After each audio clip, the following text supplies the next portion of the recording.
with what was announced yesterday, which is that the Commander Rules Committee has handed over management of the Commander format to Wizards of the Coast. How did we get here, Gavin? Yeah, it has been quite the week, I would say. So last Monday, the Commander Rules Committee announced some bans for the Commander format of Nadu, Dockside Extortionist, Jeweled Lotus, and Mana Crypt. And of course, when you're making bans at this level, there's going to be a lot of discussion around it.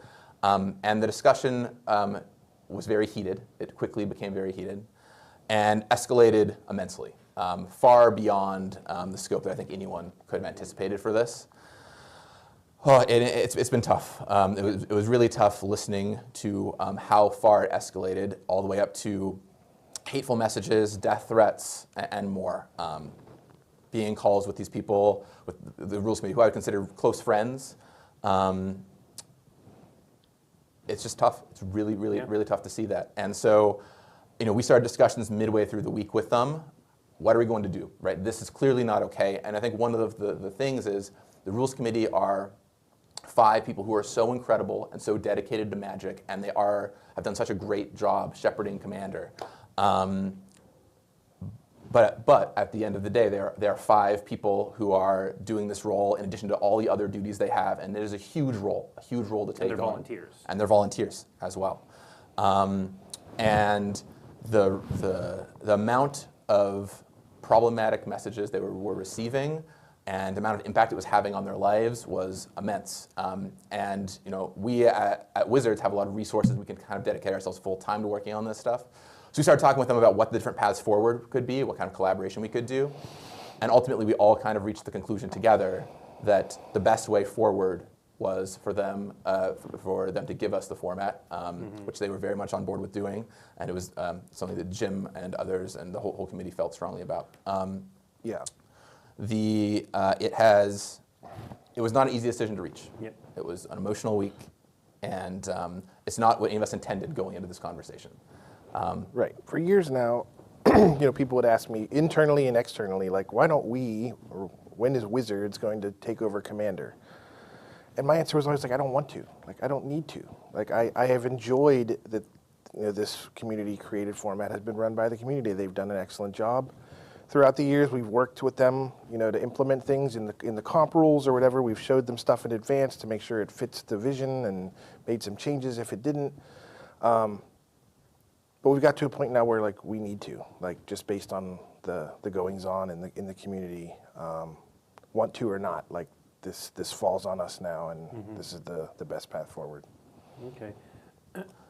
Yeah, and I'll say, just to Aaron's point, we have these things for design where basically we give talks about designing for a format. And in my talks, so many times I've given about Commander, I talk about how important the Rules Committee is and the great job they've done. So it really was, I'd say, surprised all of us, but ultimately the way we all agree we need to move forward. Yeah. So. And before we talk more about moving forward, I do want to send the safety issue because this raised a lot of questions, a lot of issues. Some of these people appear in public. We have events. Aaron, do we have any plans for helping protect safety for individuals like this? Yeah, unfortunately, this isn't the first time things like this have happened to Wizards employees or high-profile members of the community. So we have plans, we have teams, we have protocol, both trying to help them with stuff going on online, and then at our big in-person events, we beef up our security and assign it as needed to where we think there are problems. I'm not going to give away too much. Obviously, it's better for everyone if we keep our tactics to ourselves, but absolutely it matters, and we're doing what we can. All right. Okay, let's move on from the safety side of things and talk about the practicality of what comes next. Now, this is pretty fresh, but what, Gavin, are sort of the next steps? What are you working on now? Yeah, first of all, you're absolutely right, Blake. This is all, we started talking about this last week, and it's been a lot of work and a lot of discussion in a very short amount of time. So not all the steps are totally clear. And as we talk through this today, we're going to give you some ideas into what we're working on. But I don't have firm, concrete answers on everything for you today. But the most important thing to us is that although we are managing the format, it remains a community format. That is critical. That is part of Commander's success. That is how we have gotten to where we are today. And that's something we really want to strive with to do going forward. So we're working with talking about the rules committee and CAG and trying to figure out what we want to do going forward, and kind of the direction that I think we're kind of settling on is something akin to what we've done with the Pauper format panel. Now, I'm not going to say it's going to be a one-to-one analog. We're still figuring out the exact details around it. But a group of folks that we can work with, and if you're not familiar with the Pauper format panel, it's a group of folks that are all very dedicated to the format that I work on from the Wizards side, and they are from around the world, and we talk a lot about the format and what changes we want to make. And of course, Pauper is one of the smallest formats in Magic. Commander is the largest format in Magic, so there's going to be some differences there. Yeah. But I want to create something along those lines to be able to work with the community on our decisions. And I expect that anything we want to change will be talked about with that group. Exactly who is on it, exactly how big it is, all that stuff is to be determined. We're in active discussions about that right now. But it will involve reaching out to a lot of people who are very close to the Commander format, including RC members, CAG members, and so on, folks you already know and have identified themselves with the format to be a part of this. So more information on that as it becomes available, but that kind of thing is exactly what we want to be doing here by putting the community still at the center of a lot of what we're doing. Yeah, part of why this format is hard to run and why I was not, chomping at the bit to do it, is that it's unlike every other format we run. We don't get tournament data. We don't get tons of data from Magic Online where we're making the decisions about, a card is clearly too good because it's winning too much or showing up too much. And all of our other formats we manage with a mixture of data and sentiment. Maybe the format is balanced, but no one likes it. We'll make a change, et cetera. Maybe the format is imbalanced, but everyone's loving it. Okay, we'll leave it alone. This one's all sentiment driven for the most part. Yes, obviously at some point the data becomes irrefutable that a card is too good. We can do something about that. But in general, it's more like, are people having fun? Are they adhering to the spirit of what's going on? How do we know this? And we play in-house a lot. Don't expect there'll be multiple games outside my office at lunchtime today. But it is such a huge disparate community that enjoys different things, and we need information from as many parts of it as we can to know what we're supposed to do next. So yes, community involvement, a format panel, whatever shape that's going to take, vital. Okay, I'm going to be a bit blunt, Aaron, because this is a question we see a lot in a lot of different ways. Is the community, the fans, I'm sure a lot of the people watching right now, they trust Gavin. They like Gavin. It's one of the reasons he's here. But their concern is that the Commander Rules Committee was a group of volunteers. They were literally there for the love of the game. Wizards of the Coast is a business and needs to make money, and they're worried about that profit motive seeping into our decisions. How do you, as a vice president, look at long-term and short-term actions here? I am also here for the love of the game. As are, to a person, everyone on my team. And I'm fortunate to be in a position, where the buck kind of stops with me. Yes, Hasbro wants things. Yes, my boss wants things. Those things are pretty fluid, intangible. I have a lot of freedom to execute as I see fit for what I think the best thing is for Magic as a whole. I see you guys. I want this, I've said this in many talks, as Gavin mentioned, talks, team meetings.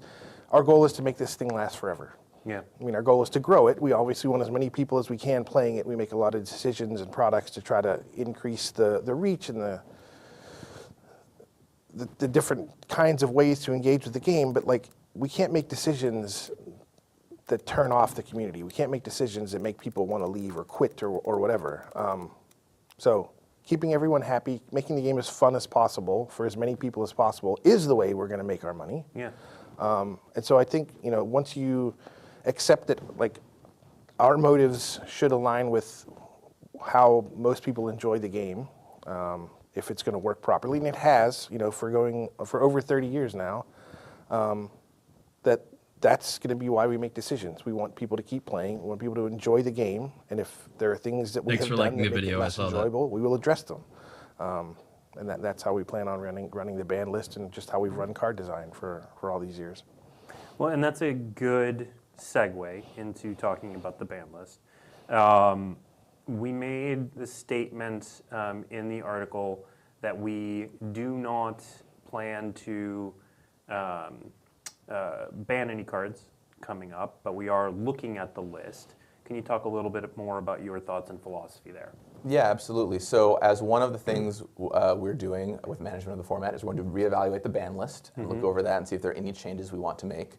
We're not going to be banning any cards as a part of that. Thanks for liking the video. Whether or not cards will be getting unbanned is unclear, right? We're still having those discussions. It is all very fresh. But one of the things that is important to me is that the community is a part of that. So I want to wait until the panel, or whatever form that takes, is up and running, so we can talk with them about it and figure out what direction we want to take there. It is something that there'll be no doubt a lot of opinions about, and something that I think as a format we deserve to dig into a little bit. Yeah. One thing I do want to stress, though, is we know that Commander is something that moves slowly, right? Commander is something that takes time. We don't want to be making all kinds of changes all the time to the format, right? We might have this initial evaluation, which will come out at some point in the future. We don't know when that's going to be yet.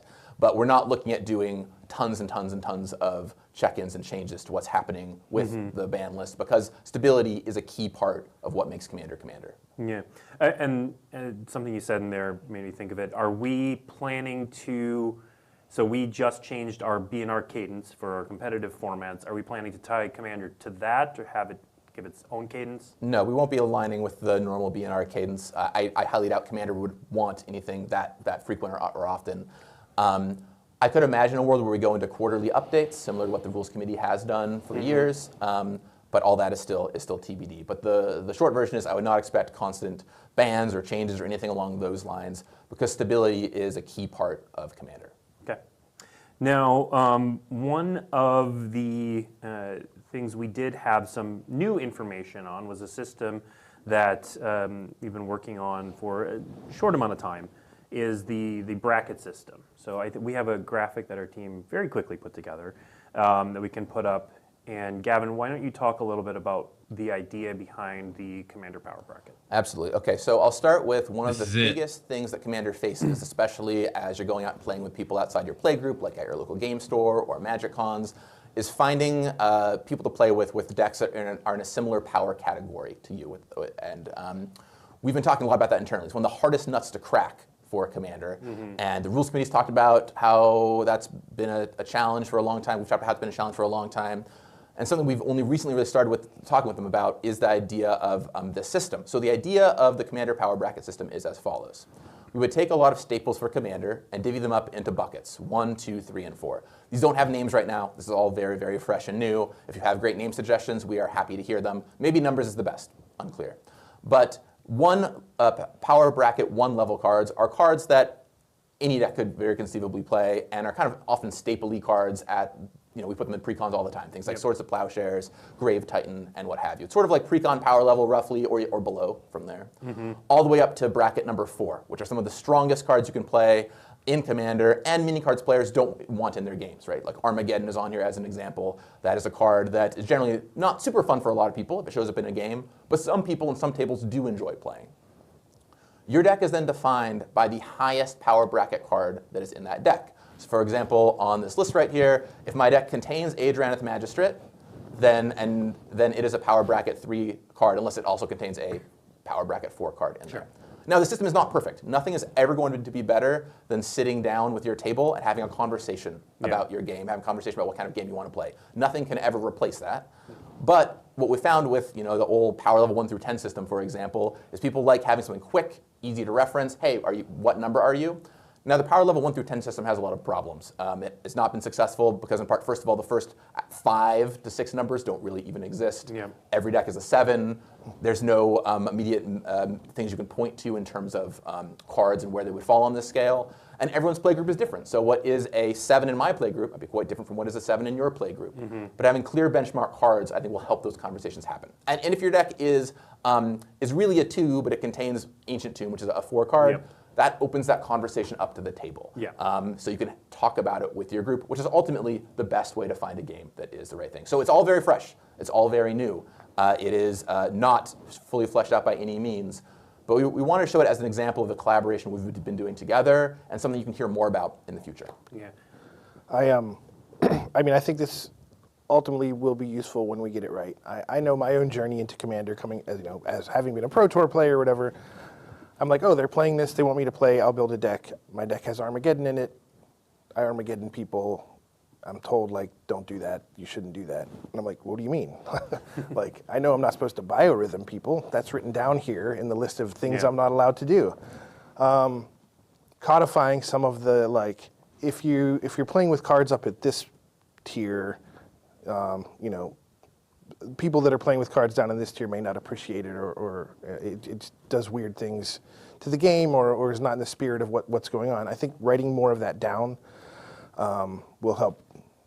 What happened to me and several other people that I know, they won't step on that landmine and be told, nope, take your deck apart, you're not welcome here. That wasn't my intent. Like, I wasn't trying to be the bully, but like, we can avoid some of that. Yeah. There are a lot of unwritten rules that I think that we're going to talk about will help with. There are. I do remember our first Commander game, I think you strip mine, crucibled me a bunch. So I feel that. That, by the way, not a thing I enjoyed. So yes, finding the right power bracket between us. Well, and I think what's going to be interesting, and we definitely want to hear from the community on where cards go, is I don't know that it's going to be a strictly power level sort of thing. Like, I'll give you an example from a game I played at a Command Fest a while ago, where we sat down at a table and someone played a Lotus Petal on turn 1. Now, there are more powerful cards and more powerful accelerators than Lotus Petal. It's a one-shot thing. It's essentially a treasure. But a Lotus Petal kind of signals something raises about eyebrows. your deck. Like, there's, if you play a Lotus Petal, you are dedicated, because that's probably like 5th, 6th, 7th down your list of early accelerators. And so I think it'll be an interesting conversation about where cards lie versus their sort of objective power level.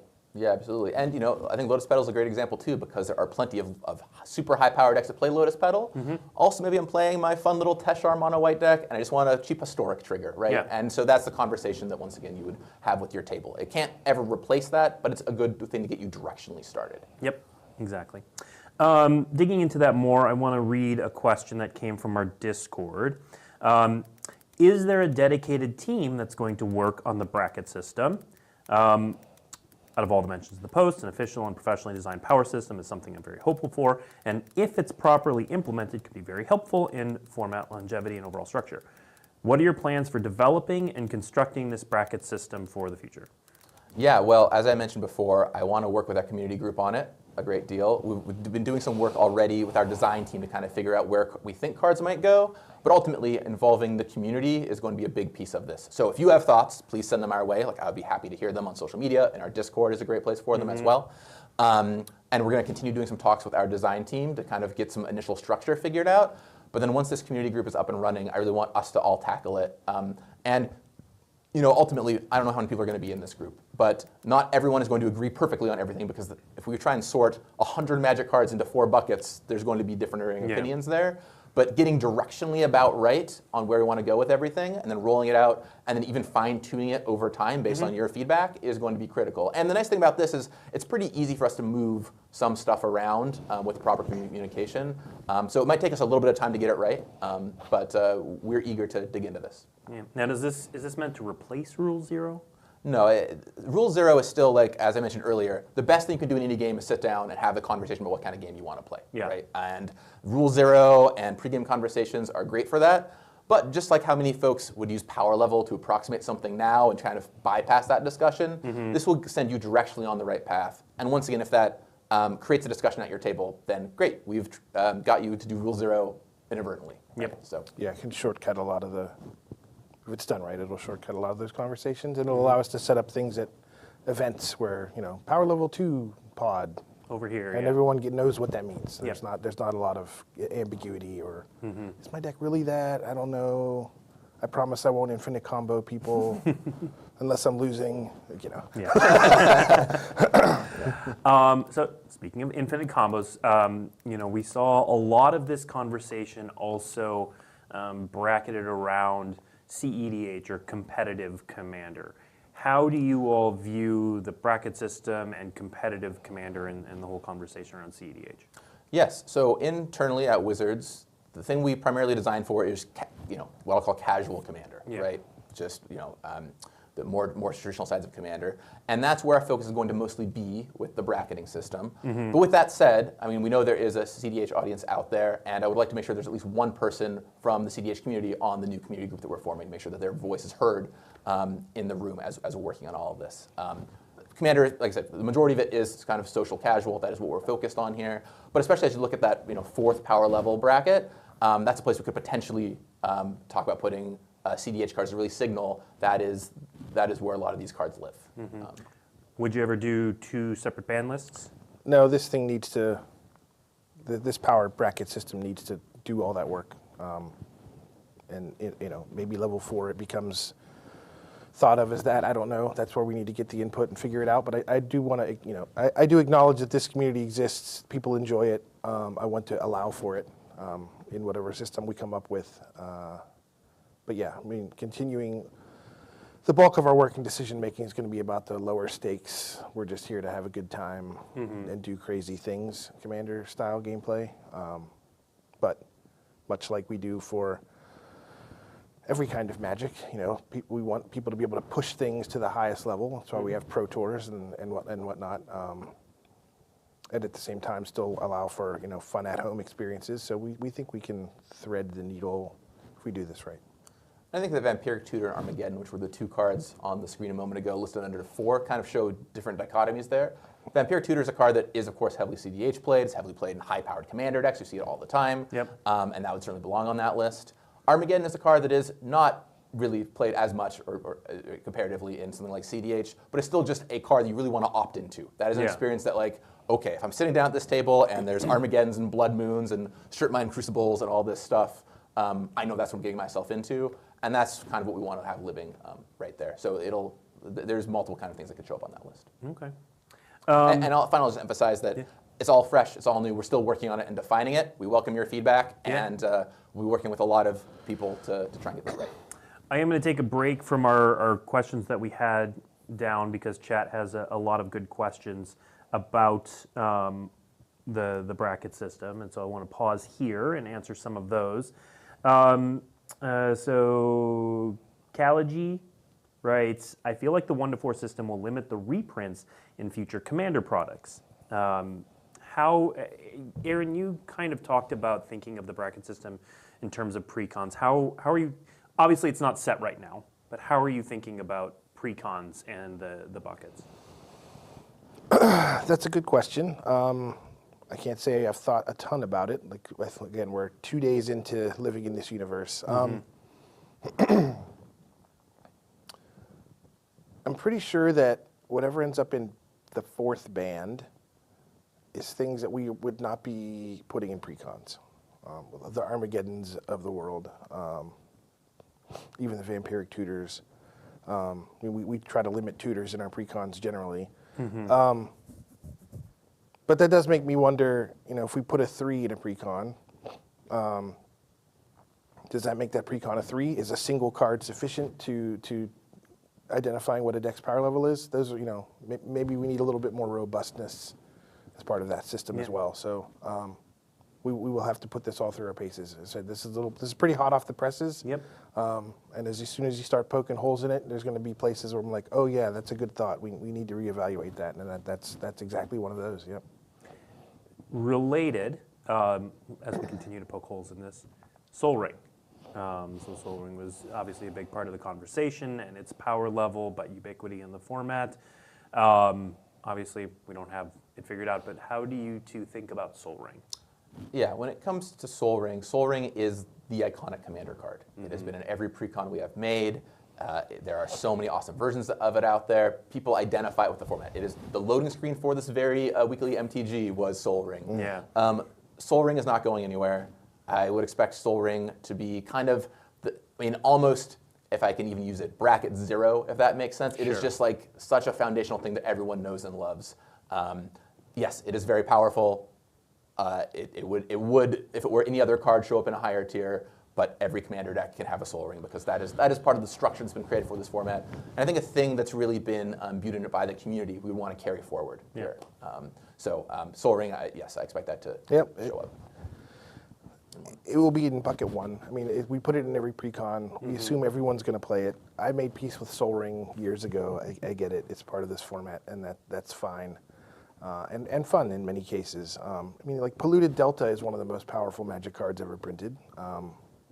It'll be in bucket one as well. So it's not just going to be a raw power indicator. We're not bucketing cards just on like how powerful of a Magic card is this in a vacuum. What does this do to the format? What message do we want to send? How do we want to help people find games that feel appropriate to one another?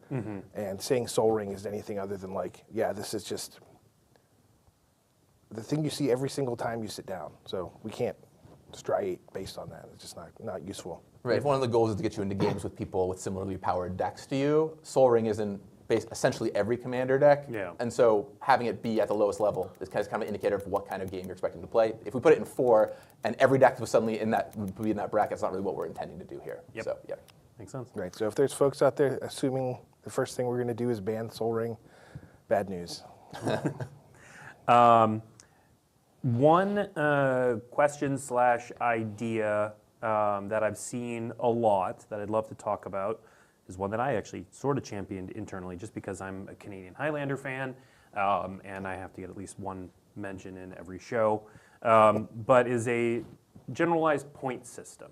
So I'll be the Canlander expert for a moment. For those who don't know, Canlander works on a 10-point scale. You have 10 points to put in your deck.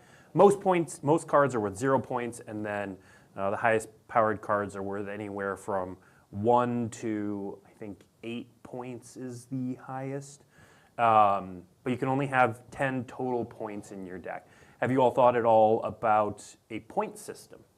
Yeah, we've talked about it. When we were exploring systems, I mean, of course, points is one that is naturally used by other formats like Canadian Highlander. And Minis games use those? Yes, all kinds of places in gaming have used them as well. Yeah. Points is a very nuanced thing and is very hard when you get into places that are not competitive formats. So Canadian Highlander mostly played competitively. Many of these games that have point systems play competitively. Commander is more like what kind of play experience do you want? And if we give people a point structure, there'll be so much min-maxing on like, oh, well, I'll spend my points on this thing to get this wild combo in my deck or what have you. And then it also has so much gradation to it of like, oh, I'm a 25-point deck. Well, you're a 35-point deck. You're a 60-point deck. What does that actually mean for us as we're trying to play a game? It's not particularly helpful in telling what kind of play experience you have. Because maybe my 25 points are all from things that are 1 point, and your 25 points are from 3 incredibly powerful cards that are, whatever, 10 or so points apiece. That doesn't help us actually align on the kind of similar game to play. There are lessons from it I think we can take that are really useful. But I think some kind of like this power band is the level of which we are generally playing on, and I know I will not expect to see cards from this higher level is a very important thing that brackets do as opposed to points. What about combos? There are plenty of cards that on their own are not super powerful, but with another card win the game immediately or pretty close to it. So how are you thinking about combos in this bracket system? Yeah, I think we've only started talking about this recently, but I think combos very much do deserve space together on this. I'll use one that is very classic, very well known, Thassa's Oracle and Monarch Consultation, or Tainted Pact, or any number of cards. In isolation, those cards are not necessarily a problem on their own, but together they would certainly be a 4 under this listing, right? It is a 2-card combo that is very cheap, that wins you the game. That is a thing many players generally do not want to play with in their commander experiences, but some do. It's important we give a place for that to live.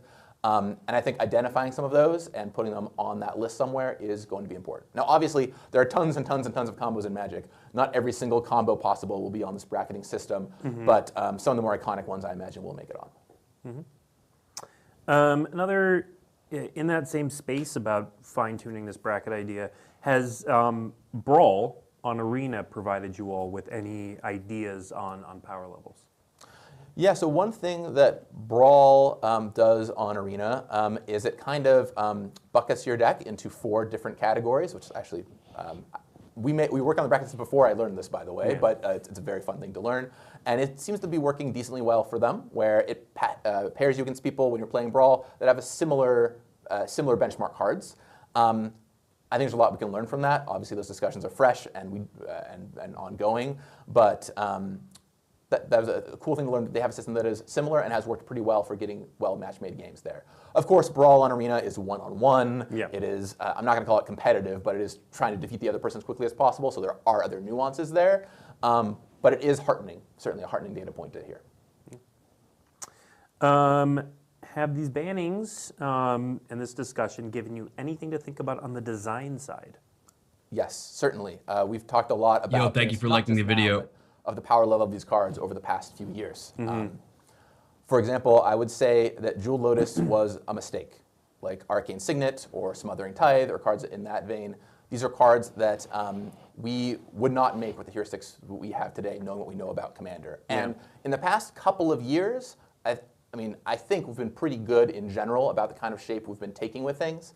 The big philosophy that I've been really espousing to the team on the Commander side is one of the biggest dangers to Commander as a format is ubiquity. Yeah.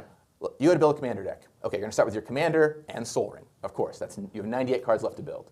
Okay, but then we make Command Tower. Well, now your Commander deck's going to start with your Commander and Sol Ring and Command Tower. You have 97 cards left to build. Oh, and now we've made Arcane Signet. Well, your deck starts with Command Tower, your Commander, Arcane Signet, and Sol Ring. And now you have 96 cards left to build. And if you imagine a future where this goes on, and suddenly there's 10 cards you have to put in every Commander deck, 15 cards you have to put in every Commander deck, it's a huge problem. Yeah. Because what makes Commander so great, part of what makes it so great, is that your deck is your way of expressing yourself and building something that is unique to you and feels special. And the more we degrade into that, the more trouble it causes.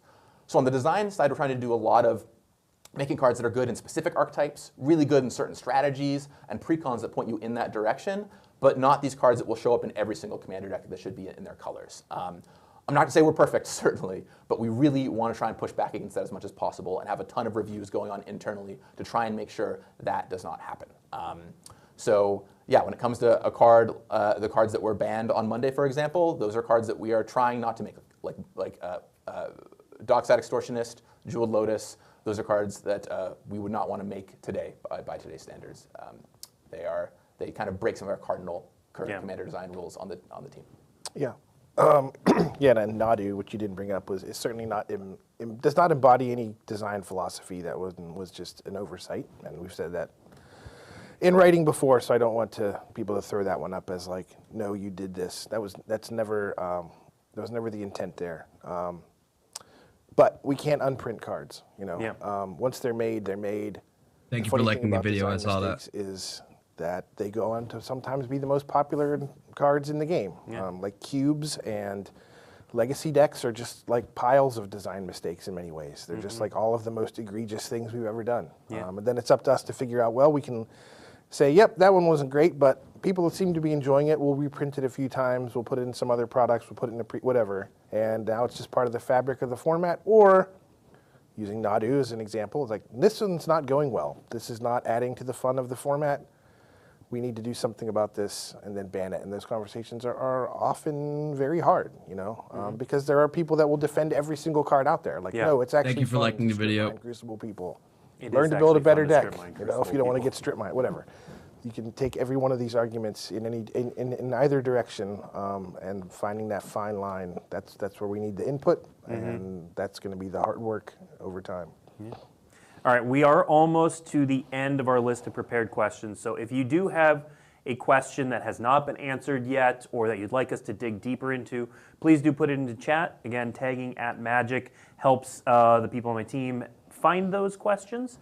But we will be spending, so we've got about 25 minutes left in the stream. I've got three more questions quickly. They're relatively short that I'm going to ask here, and then we're going to get to live questions. So if your question has not been answered, feel free to put it in, and we'll get to them. This next question, I'm actually going to take this one. We've seen a lot of questions about digital integration, and like, can we have tools for this? And obviously, again, very fresh. But when this came up, my team already started talking about this. So one of my teams is the web team that manages, among other things, our format pages. And we had already been talking about we need to refresh our format pages. And so when this bracket idea came up, the team immediately was like, wow, it'd be really cool if we had a tool on our commander page that was like, put your deck list here and we'll tell you what number it falls into. So yes, that is something we've already started discussing now. Digital tool implementation takes time, but I think a lot of us are very excited about the possibilities there. Next question, hopefully a quick one for you, Gavin. What about the Silver Border project? And this was a rules committee project that they were working on but hadn't rolled out yet. Is that going to be canceled? Do you have any inklings on that yet? Yeah, I think it's a cool project because a lot of players do enjoy playing with silver bordered cards. Not everyone wants them in their game, but having that discussion and figuring out the details around that is still going to be important. It is, I'll be candid, it is not as important as a lot of the other stuff we're trying to figure out right now involving how this is all going to move going forward. But at some point in the future, I do think it's a thing we'll resume and take a look at. I think it's a great project to work on with the community group as well. I know that many people on the RC and CAG currently have been working on this, and we can hopefully take the seeds that they've planted and in this new group all work together to make something great here in time. I wouldn't expect anything soon, but it is something I want to continue forward. All right. And then lastly, what is your timeline on everything? What are you aiming for? You know, we've got MagicCon Las Vegas coming up. I know a lot of people see us take this over and they're like, okay, now what's going to happen? What is your timeline on all of this? Yeah, well, I mean, as we've emphasized a number of times, this is all happening quick, right? Yeah. It's all fresh. We're also figuring out exactly when things are going to occur. The goal I would like to shoot for is having something with the power brackets ready to go by MagicCon Las Vegas. So we can have an article up, something up the point in that direction, and we can kind of try it out there. Maybe we can get some fun little things made for the tables so you can indicate what power bracket you're in. But I don't want to promise anything, right? The important thing to me is we take the time to do this right. Commander is an important format to a lot of people, myself included, and I would rather take the time to do something correct than rush it out before it's ready. Yeah, go ahead. My first goal is to get the committee identified and read in and start those conversations because I don't want to make too many other decisions without them. Yeah. Right? And we're not going to ban, unban, whatever, change rules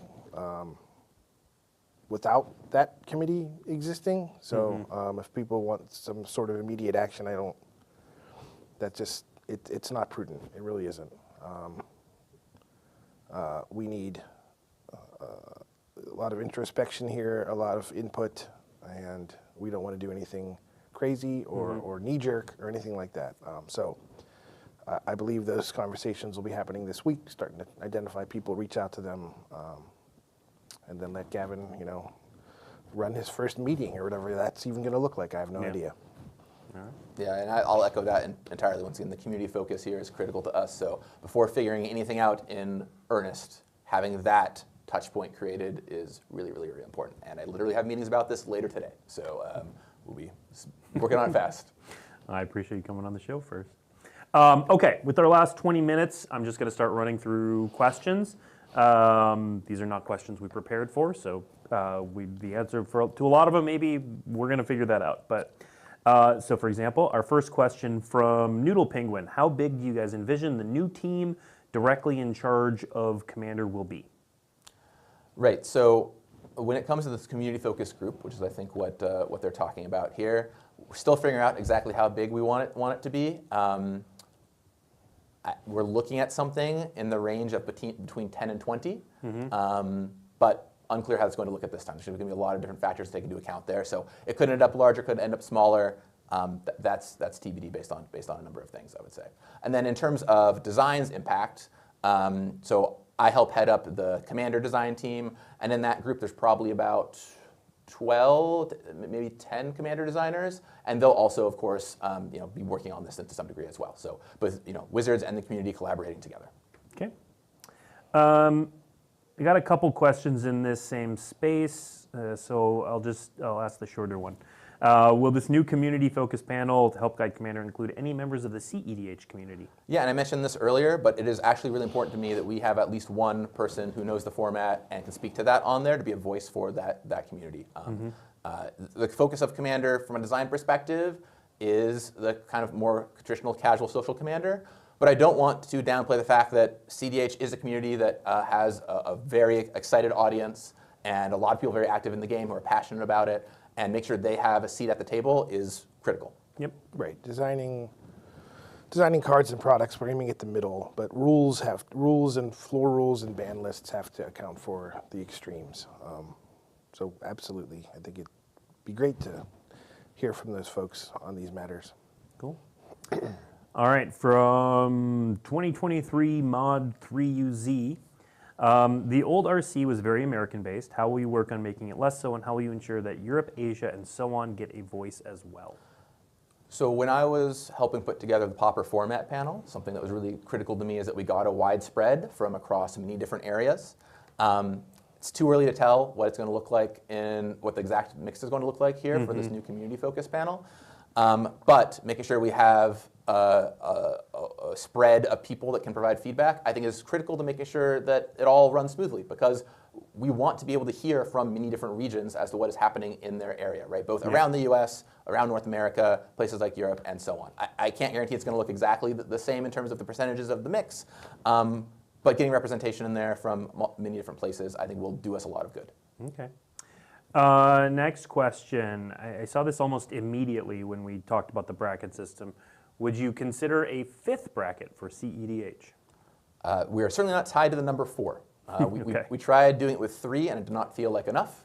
But we could potentially talk about doing more. I'd like to start with 4 and see how it all turns out. But this is pretty fresh and new, so as we begin doing the exercise, if it feels like we need a 5th one, we can do it. I'll say personally, for me, I often enjoy scales that don't have a midpoint, because it forces you to kind of pick a side on where you want to fall. But that is certainly not a heuristic we're going to hold to by any stretch. Okay. We'll go with Aaron on this one. Will there be a plan to print how-to guides explaining the bracket system in products like Precons? That's interesting. At the very least, we can put QR codes or URLs in there to make sure, have questions about how to tune your deck, go here. I do think ultimately, whether it's in our companion app or on our website, like, information being on people's phones is the best place for it, as opposed to pieces of paper that are in products. But at the same time, yes, the product should acknowledge that this exists and talk about it and let people know where to go. So that's a good thing. That pathing will be important to build in for sure. And I agree. I totally agree with that. And I think that it will take some time to get there, right? First, you want to flesh this out, figure out how it looks, put it through its paces, make sure it is actually accomplishing its goals, and then at that point, I think, yeah, putting it into products on the inserts and so on will be great. All right. Given safety concerns after this recent announcement, would we have the Commander Advisory Committee, or whatever we end up calling it, would we make them anonymous? Would we make them public figures? Would we give them a choice? Still discussions happening about that. One thing I think is important is I don't want it to seem like there's some shadowy cabal of people that are on this group that are all making the calls. So I think having some faces there is really important. Whether or not they all have to be public facing, exactly the framework that takes is still something we're talking about. And I will call out that with this group, this is one of the many ways we'll take feedback in. But if someone is not on this group, it doesn't mean we're going to ignore what they have to say or not talk with them, right? There's a lot of folks in the community that I reach out to, that the RC has reached out to in the past to talk about all kinds of things, who are not on the CAG or involved in that circle. So we will be interfacing tons with the community in all kinds of fashions. This is one arm of that. So like I said, exactly the shape is still ongoing. Yeah, I think it's good for us if there are people on this committee that are very public about it and saying, hey, I'm on this committee. If you have an axe to grind, come to my Discord or hit me up on social media, because we want them to be synthesizing, information from the community as a whole. And if they're not in a position to actively solicit it, then it gets more difficult. But yeah, I could easily see us making allowances for, like, okay, we're gonna say there's 3 other people that aren't willing to go public with their identities or whatever, or their information. Totally get it. There's still probably a lot of good for us there, and it is in no means our intent to ever expose anyone to anything harmful or dangerous. So that's not we will think that through. All right. Let's see. Can you talk a little bit more about the complications around combos on the list? One of the comments I saw a lot was, sure, we can talk about Thassa's Oracle Demonic Consultation, but Magic is just full of game-winning combos. Are we going to list them all? Are we going to talk about them philosophically? Yeah, so one thing, once again, super early conversations about this stuff, but one thing we've been talking a lot about is if with combos, they should be more philosophical in nature. For example, bracket 4 is the most efficient combos, your 2 and 3 mana, 2-card combos that will win you the game. Bracket 3 is stuff that's a little harder to pull out, that's a little more mana intensive, like Sanguine Bond and Exquisite Blood, right? It's a 2-card combo to win you the game. They both cost about 5 mana. And then bracket 2 is like probably no infinite combos, or maybe like 4 to 5 infinite combos are acceptable. But it's too early to know exactly how that's all going to shake out on this list. But I think it's very plausible that a more philosophical approach could help catch some of that stuff. And one thing I want to do with many of the cards that are on the list is talk about why they're there and what that means, right? The fact that this card sits here, or this combo sits here, might be like, we're not looking to have stuff at about this this range here. For example, tutors, we saw Vampiric Tutor on the screen earlier. Instant speed efficient tutors that are at that level will likely end up in bracket 4 for the most part, right? 1 mana tutors, I would expect that Vampiric Tutor and probably Enlightened and Mystical are likely candidates for 4, and so you could easily break down tutors in a similar fashion. Yeah. But TBD how that's going to all play out. Okay. Aaron, when you think about the brackets, do you envision them being strictly lists of cards or sort of philosophical definitions of what play looks like there? I don't think in the middle and at the bottom we can make lists, because we would have to account for every single card in the game, or every single card anyone's willing to consider playing in a commander deck. The top, I am more hopeful that we can be a little more concrete about. Even that might require some finesse, and is this card really that bad? Or especially when we get into combos, it's like a Staff of Domination, really a 4, depends. Do you have, Karametra's Acolyte in your deck or whatever? Pick whatever ways you plan on abusing that card, because by itself, you want to pay 5 and tap and draw a card or whatever it is, who cares? But there are insidious things afoot a lot of the times with some of those cards. And we will not be able to capture the ball, to the point about combos. We cannot, I don't think we should be putting cards in brackets based on their worst case scenario necessarily all the time, especially when they have fair uses that people enjoy. So yeah, I don't expect the middle to be much more than guidance, and talking about the experience these cards generate and the speed and whatnot. The top, I would like to try to be pretty clear. And the more clear we can be there, the better. But we'll see how that goes. Again, I don't want it to be 900 cards long or whatever. I think then it will become more bureaucratic than fun and not be that useful. So we'll see.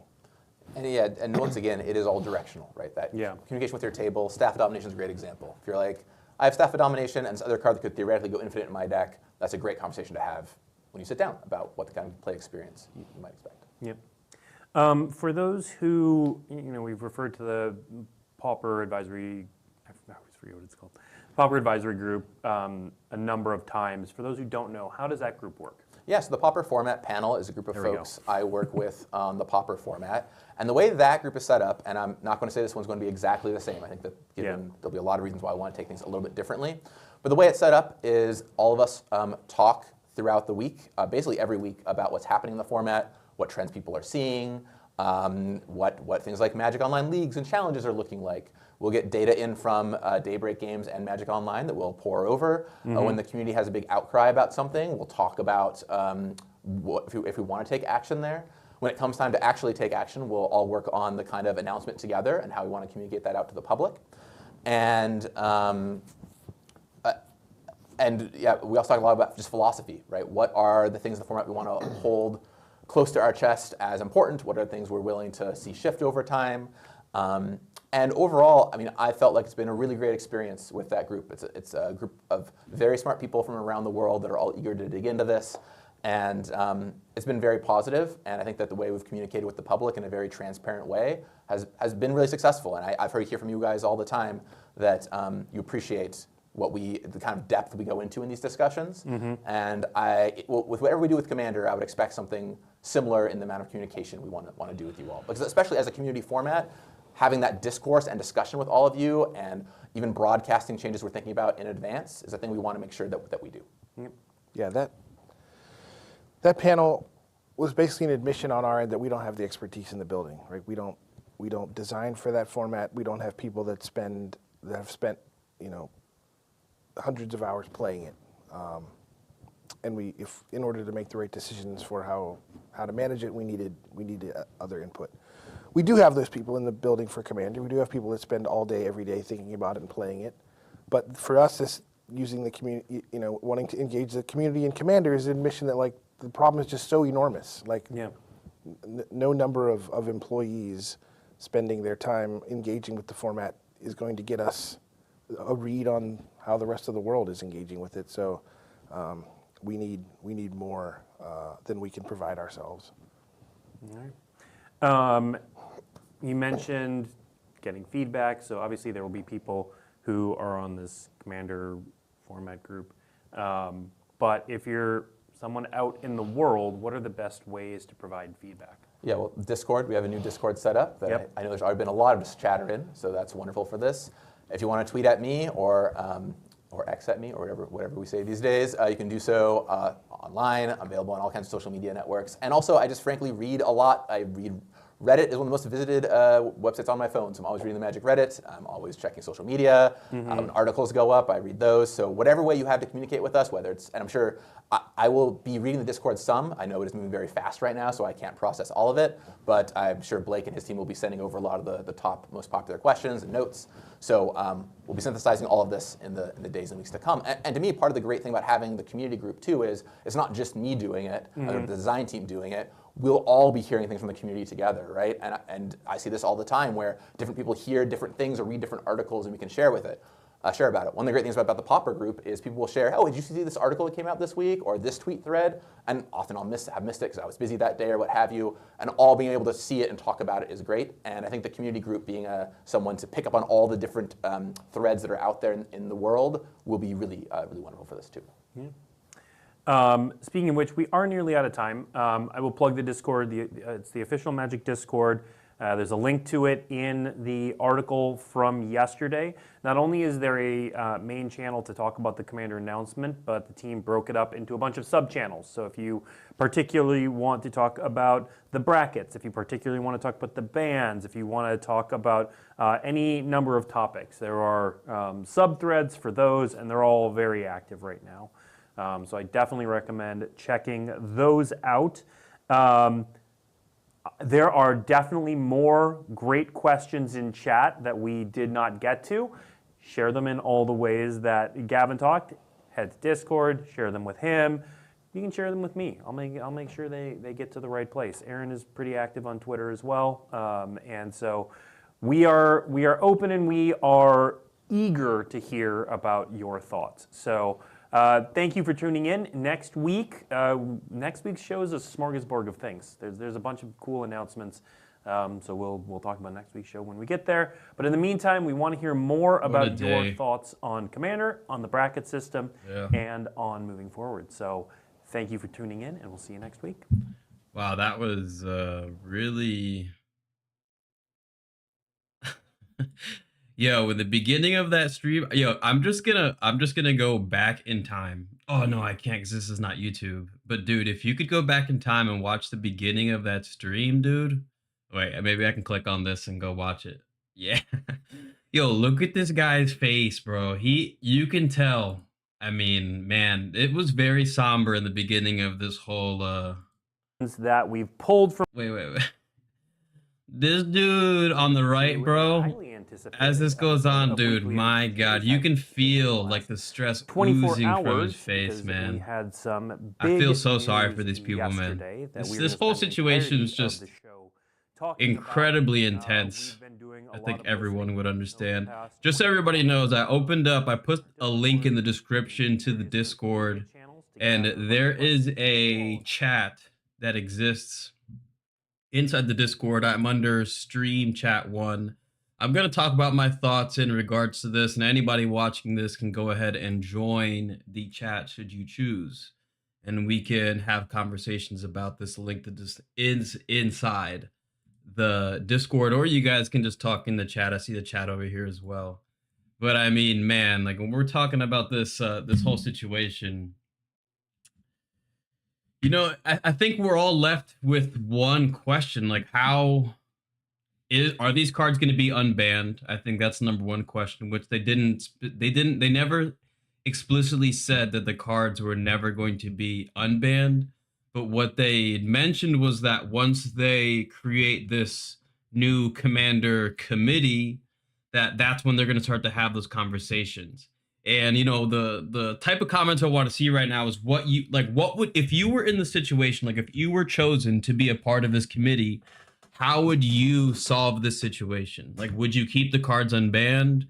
Would you unban the cards that were unbanned? And if you were to unban the cards, like how specifically would you unban them to create, you know, like peace in the community? Because I think everyone would say that it would cause, you know, it would be quite a moment if they decided to, you know, unban these cards. I think that would be fairly obvious for everyone involved. But I think, I don't know, it's a very a philosophical question here. But what I'm looking forward to seeing is how they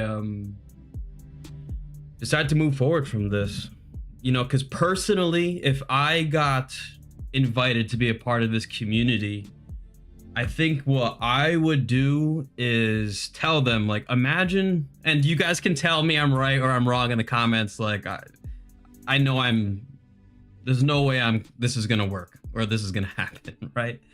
But what I think is like, I think the existence of CEDH in Commander, the fact that people are willing to play that competitive. Like, I play against some people and they sit down, they tell me that they're playing CEDH and their decks, not that every CEDH deck is going to cost $2,000, but dude, that's like a car, bro. That's like literally a car. And I think that a lot of the times you're playing that format, Magic's an interesting game where, like, outside of here, I work as a life coach and a personal trainer, and my clients tell me, like, oh, like, what's the most expensive card that you own? And I can tell them what that number is, and they're so surprised. And then they ask them, like, what's the reason why those cards cost so much money? And I'll tell them, I'm like, look, it's interesting because in Pokemon, you could have a Pikachu card and Pikachu's just gonna, because it's Pikachu, is just gonna be valuable. You know, Charizard's kind of the same way. But in Magic, the price of the card is closely associated with how powerful the card is inside the game, generally speaking. So the idea is that, like, when I play a $200 card, I'm making a $200 play, generally speaking. And I think that when it comes to CEDH in Commander, I think it's one of those things where, let me see if I get the comments to pop up on the stream so you guys can see your comments here. But I think it's one of those things where I think it would be a good idea is if they split the formats. And I already made a video about this on the channel where I think that they should just have CEDH be its own thing. That way, when we sit down, there's no more conversation about power level. There's no more, and it doesn't have to be like a competitive format. Just like how we talk about Pauper, we talk about Pioneer, we talk about Modern. It could just be CEDH and then EDH. And by doing that, I think when we sit down at a table, all of this conversation about power level and all of these different things is just immediately understood right away. Like, I'm playing, and it doesn't mean that you can't play your CEDH against the EDH deck, because people are going to sit down and do whatever they want. But I think that removes this entire, this hour-long video that we just watched was them trying to parse out the details so that people can have this, like, incredibly, you know, unique conversation based on each own individual's play group and how people experience reality within the game and how you play. Your deck is a 7, but in my play group that would be a 12. You know, it's very nuanced. So Hiruk, I don't know how you pronounce your name, bro. Hiruk says, I think it's hard to unban anything that was banned last week. Yeah, I think, yeah, that makes a lot of sense. It almost tells all the trolls and haters that if they threaten people, they will get what they want. You know, I think that's a valid perspective and way to perceive, you know, this situation. I don't think that it tells them anything. To me, it's like the vitriolic reaction and then what the company decides to do are two different things. I think the reality in the situation was that like Wizards owns like this is their game, you know, this is literally their game, and there was a committee that existed outside of the company that owned the rules to their most profitable format. And I think that like when the card Lutri was created, Lutri was immediately banned. The moment that card got revealed, it got banned. It didn't even have a moment to be played in Commander. And I think like going into that, I don't think that Wizards of the Coast would have assumed that that card would have gotten banned. But what I'm thinking is like, once the company itself gains control over the IP or their own rules for their own game, like they are incentivized to not only just create a fun game, because that's ultimately what they're all here to do, but I think they're also incentivized to make a profit. And I think, you know, people maybe a month ago, people were still buying Commander Legends boxes to pull a Jeweled Lotus. People were buying Ixalan to pull that Mana Crypt, you know? So I think it's one of those things where I don't know if they're necessarily going to be incentivized to want to ban things, because it just, now that's a card that they can't remake anymore. Now that's a card that's kind of worthless. So I think they're incentivized not just via, how do I say this? Like the fun of the game, but they're also incentivized in how they're able to make money. I don't know if I'm making sense, if that makes sense to you guys. I just think like there's something there. Listen, and if you guys want to join, you know, and talk with me live right now, the link is inside the Discord. You can join the stream chat and we can have this conversation. But I trust you guys. But yeah, I just think that's the way things need to be going forward. You know, I would just, if I was in that committee, I would just say like, figure out a way to make at least one aspect of this completely defined. Like, allow us to completely define CEDH. Allow us to define CEDH so much that it exists in its own reality. And I think once that happens, everything else will immediately shift. You know, Value Town says, I actually like that because I think the ban list should be as short as possible. And I think that would, I think if we split the formats, you know, because cards, there's a lot of cards on the ban list, like Iona, Shield of Emeria, you have, you know, Golos on the ban list. That was once a card that we all used. And I think like if they just split the format and one thing can be this specific experience, and then we go into casual Commander and it can be this, you know, I think if we just remove the complete high end of this scale, it makes all of our conversations when we're trying to figure out power level inside this so much more easily understood.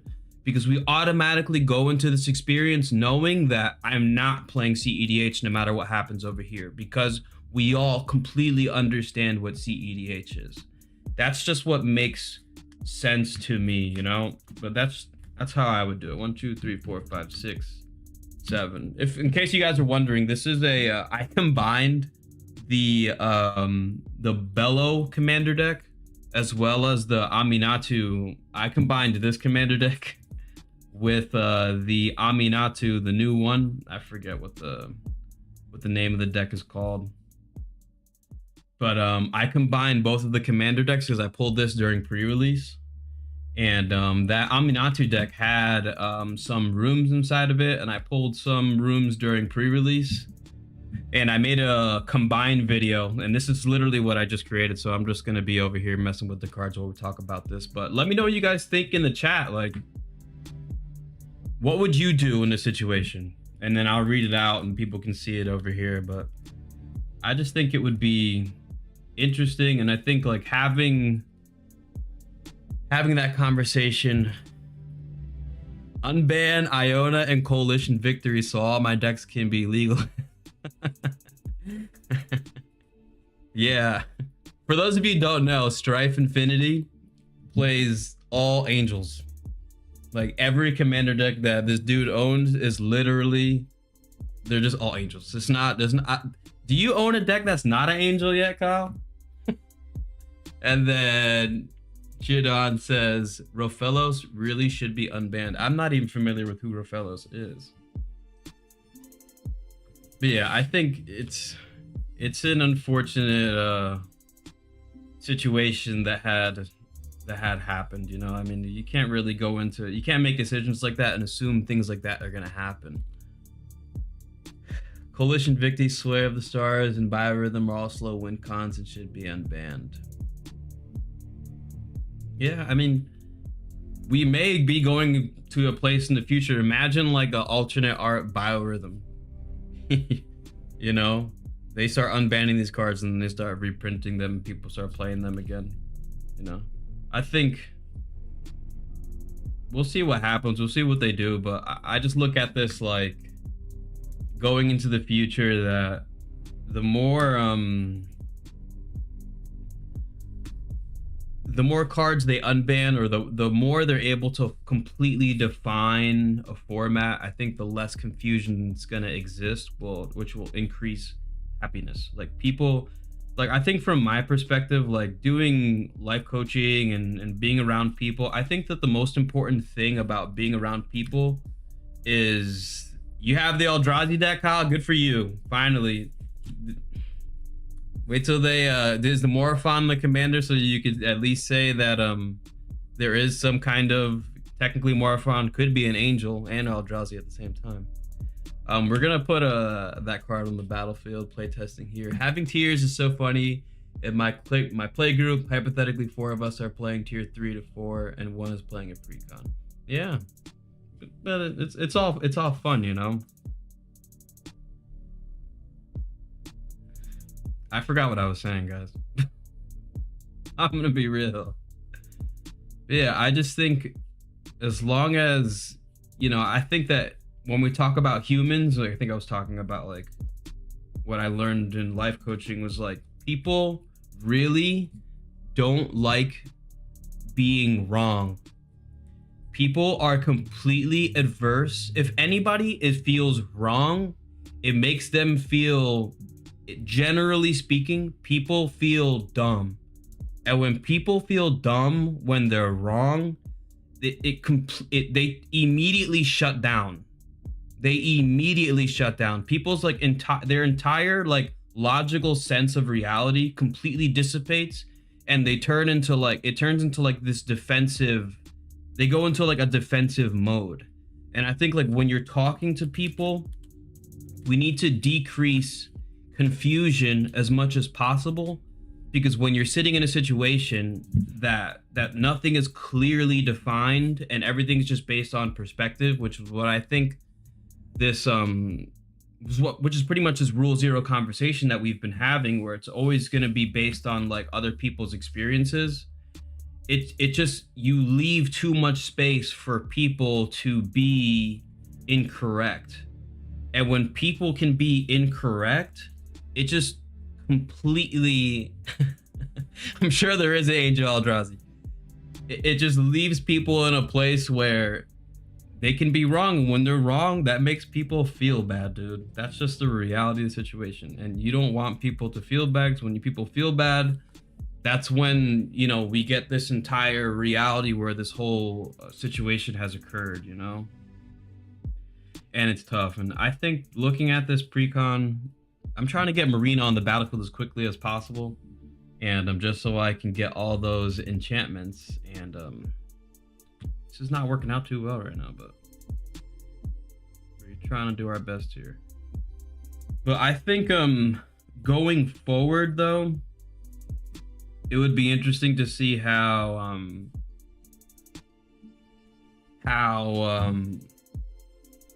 what they're gonna end up doing and what people they bring into that committee. You know, like, do you guys think that they're gonna separate the ban list? Do you guys think nothing's really gonna change? Do you think that they're gonna?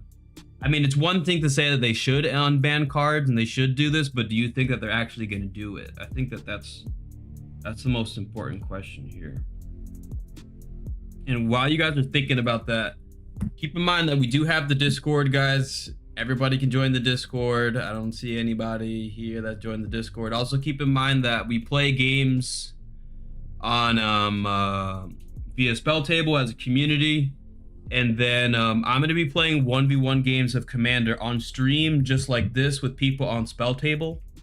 And it's going to kind of be unfair because, hold up, let me go get him. I'll be right back.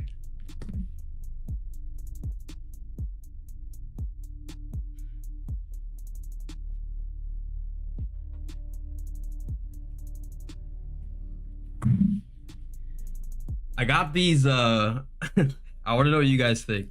I got these what are these called? Arch enemy cards the other day inside the precons.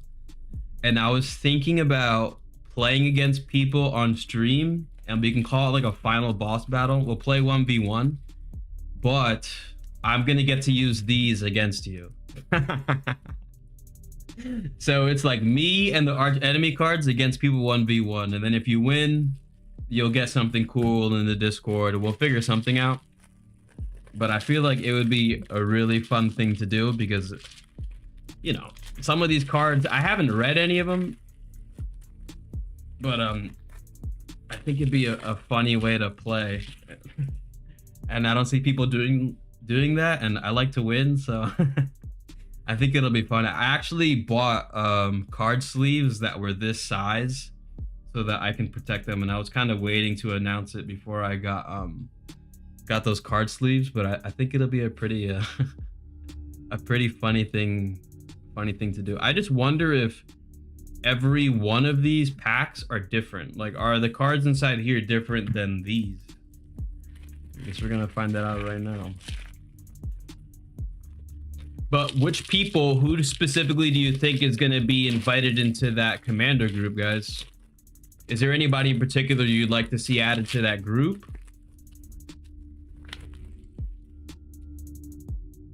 I think it would be oh, this one looks cool. I am untouchable. Look at that one, bro. You and permanents you control have hexproof. Come on, dude. When combat damage is dealt to you, create a 4/4 scarecrow artifact creature token with vigilance. Dude, I think this little gameplay idea is gonna be kind of funny, dude. Your own face mocks you. Deal before my legions. Let's go. I think this is gonna be so cool. But yeah, guys, I think it'll be a lot of fun. All right, let me just get these things opened up. But yeah, guys, so I don't know how much more there really is left to talk about in this video. I have to finish editing this video with this precons that I combined over here, and I hope you guys, those combining precon videos do really well actually. And I made another really corny I don't know if you guys seen the other combining videos that I have, where I basically take like movie scenes and I turn them into something really really dumb. It's super corny. I hope you guys enjoy it. I think it's really funny. But yeah, so, you know, no matter what happens, when things end, it usually leads to something new. And new things are generally a good thing. Life, I think like everyone in this chat was born one day, which means we all have moms. And our mothers went through a tremendous amount of pain to bring us into existence. And I think that pain is like a tax in life. Pain is unavoidable. Suffering is unavoidable because suffering is what was necessary to bring you into existence. So if you're someone that does not impose suffering upon your own life, life will impose suffering upon you.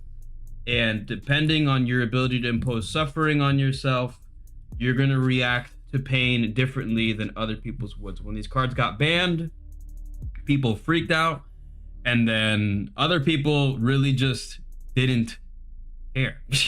Like I had each of the cards that I got, and I mean, I don't want to use myself as an example, but a lot of my friends like had multiple cards that got banned, and they were just like, okay, but I just think like when you do tough things in your own life, like I would challenge everyone in this chat, the next time they take a shower, use cold, like freezing cold water, make it as cold as possible, and look at how your body responds. See how you react. But if you can hold that discomfort for like 30 seconds or like 1 minute or 5 minutes, you can hold that discomfort. When you go out into the real world, things just don't affect you as much, dude. If somebody cuts you off when you're driving, you're just like, whatever. That me getting cut off was not as intense as what I did earlier. So the more you can do things like that, you can drink apple cider vinegar, you can do other things that test you, you can exercise, you can go running. There are a lot of different ways you can, you can try to, play, you could figure out your own way. You can do something. I tried to say something corny, but I couldn't think about anything. But the point is like, if you don't test yourself, when life tests you, thank you for liking the video. I saw that. When life tests you, you're just not going to be well equipped to handle your own emotions effectively. And I think like emotions is your responsibility. Okay, guys? I gotta finish recording this Marina video, which means I have to play test it right now. And then I have to go to work to go train people. So I have to be out. Yo, we got 21 people in the chat. Listen, we have a link to the Discord if you guys want to play against me and allow me to use these arch enemy cards against you so that you almost have no chance of winning. I think it would be really cool. And then I'm just kidding. I'm probably going to lose a lot even if I use these arch enemy cards, but I think it'll be a lot of fun. Okay. Always remember, everybody. Okay. Eat healthy. All right. Work out every single day. Most importantly, you guys got to remember to believe in yourself. Right. Hit the bell icon so you know when I'm live.